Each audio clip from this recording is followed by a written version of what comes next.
السلام علیکم ورحمۃ اللہ وبرکاتہ۔ الحمدللہ کفا والصلاۃ والسلام علی رسولہ الکریم، اما بعد۔ ناظرین کرام، آج کے اس خطاب میں آپ کے سامنے چند باتیں رکھنے کی کوشش کروں گا کہ اسلام آنے سے پہلے عورتوں کے ساتھ کون کون سی ظلم کیا جاتا تھا۔ آمنہ کے لال جناب محمد رسول اللہ صلی اللہ علیہ وسلم جب نبی بنا کر بھیجے گئے، اس دور میں لڑکیوں کو زندہ دفن کر دیا جاتا تھا، لیکن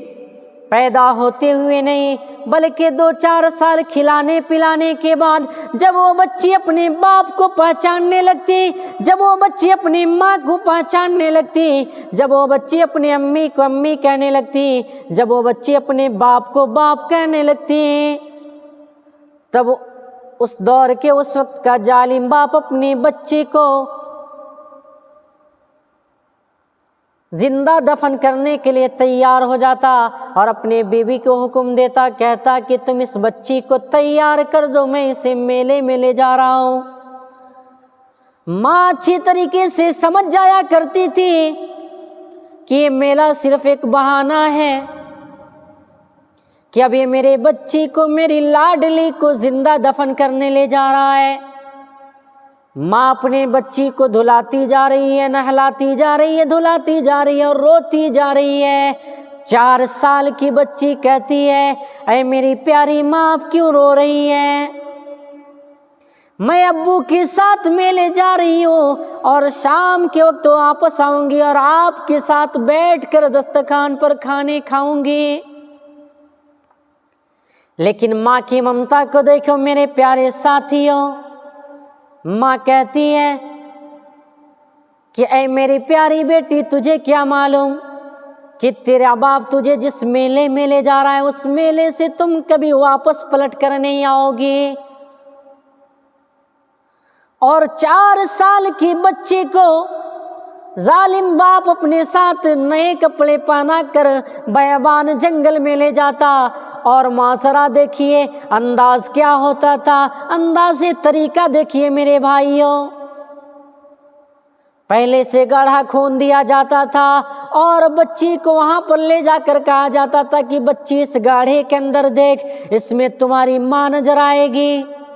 4 سال کی بچی کیا جانے اس گاڑھے کے اندر جیسے اپنے سر کو جھکاتی، کسائی باپ، ظالم باپ اپنے پیر سے اس بچے کو مارتا اور اس گاڑھے کے اندر داخل کر دیتا۔ وہ بچی چیخ چیخ کر چلانے لگتی، کہنے لگتی کہ ابو جان آپ کیا کر رہے ہیں، لیکن ظالم باپ انہیں ذرا بھی آنسو نہیں آتا، اوپر سے زمین کے اوپر سے مٹی ڈالتے جاتا اور دفن کرتے جاتا۔ پھر جب وہ بچی دم گھوٹ کر مر جاتی تو اپنے قوم کے پاس آتا، شراب پیتا اور کہتا کہ آج میں نے اپنی بچی کو زندہ دفن کر دیا۔ میرے بھائیو، تصور کریے ایسی حالت، ایسی دور میں جب وہ بچیوں کو زندہ دفن کر دیا جاتا تھا، اللہ نے جناب محمد رسول اللہ صلی اللہ علیہ وسلم کو نبی بنا کر بھیجا، تو اللہ کے نبی کریم صلی اللہ علیہ وسلم نے عورتوں کو اس ظلم سے نکال کر اور یہ حکم دیا کہ جو شخص اپنے 3 بچیوں کو صحیح سالم پرورش کرے گا، یعنی اس کی اچھی تربیت کرے گا، اس کی تعلیم اچھی دے گا اور اس کے اچھے گھرانے میں شادی کر دے گا،